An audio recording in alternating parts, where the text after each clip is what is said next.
Bonjour et bienvenue dans ce cours de culture générale consacré à l'environnement. Procédons dès maintenant au sommaire. Dans une première partie, nous allons parler des grandes problématiques environnementales d'aujourd'hui. Dans une deuxième partie, nous allons voir quelles incidences ont les changements de l'environnement sur notre santé. Et enfin, dans une troisième partie, nous allons parler de la notion de développement durable. Commençons donc par la première partie consacrée aux grandes problématiques environnementales. Commençons par définir ce qu'est l'effet de serre, un des grands phénomènes environnementaux contemporains dont on entend souvent parler. L'effet de serre, à l'origine, c'est un processus naturel.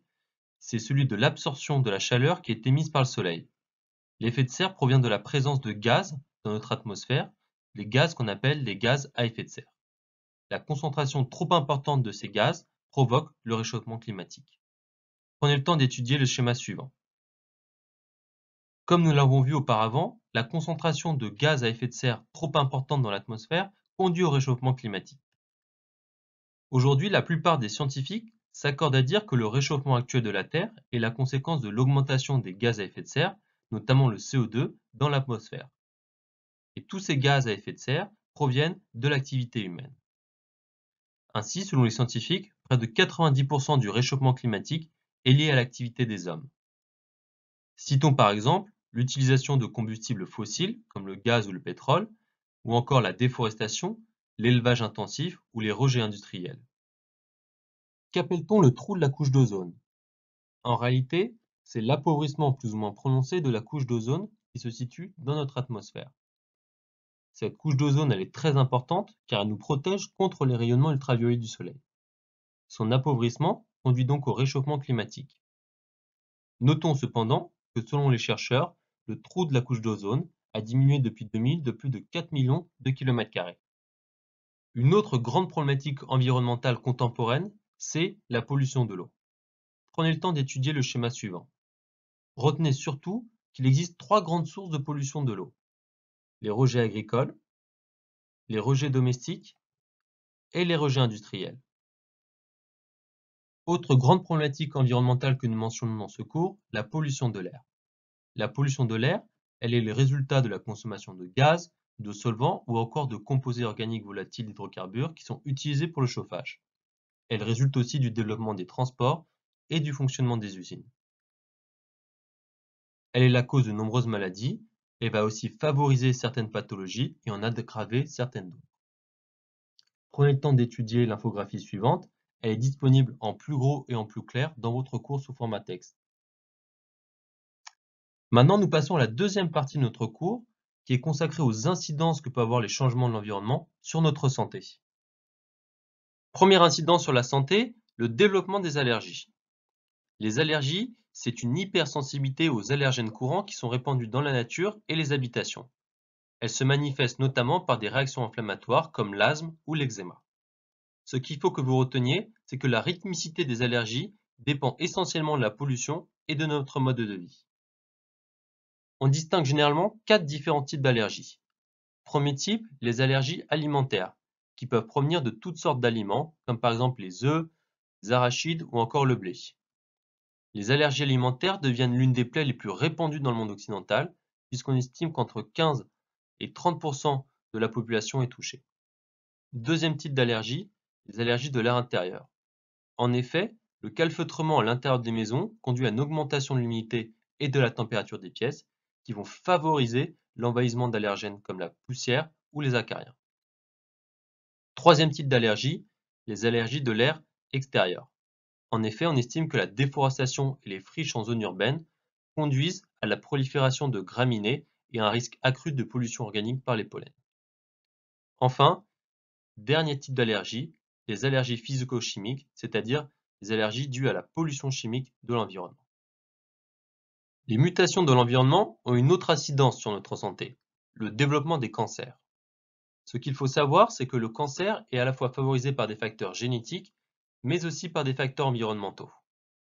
Parmi les facteurs environnementaux, citons les agents physiques, les rayonnements, les ondes, les agents chimiques, comme les métaux, ou encore les agents biologiques, comme les virus. À l'échelle mondiale, selon l'OMS, 19% de tous les cancers peuvent être attribués à l'environnement. Citons certains agents très cancérigènes, comme les particules fines, l'amiante, ou encore le tabac, la dioxine ou les rayons UV. Les perturbateurs endocriniens ont aussi une influence considérable sur notre santé. On appelle perturbateurs endocriniens toutes les substances chimiques, d'origine naturelle ou artificielle, qui sont étrangères à notre organisme et qui peuvent interférer avec le fonctionnement du système endocrinien et ainsi induire des effets délétères sur notre organisme. Les substances chimiques qui sont présentes dans l'environnement sont susceptibles d'altérer les différentes fonctions de l'organisme en agissant au niveau des récepteurs hormonaux des cellules.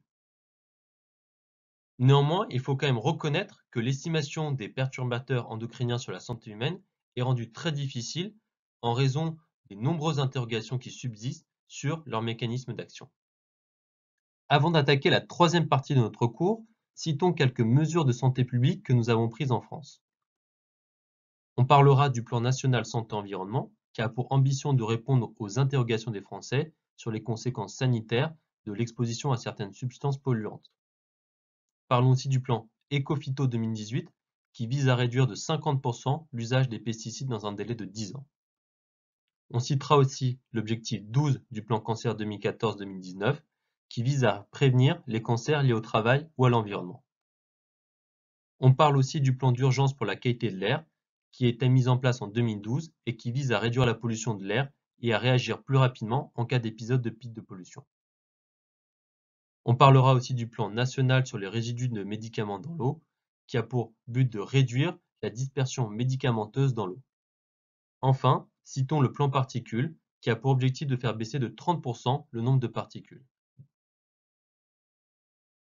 Nous arrivons maintenant à la troisième partie de notre cours consacrée à la notion de développement durable. Commençons par définir ce qu'est le développement durable. C'est une forme de développement économique qui a pour objectif principal de concilier le progrès économique et social avec la préservation de l'environnement.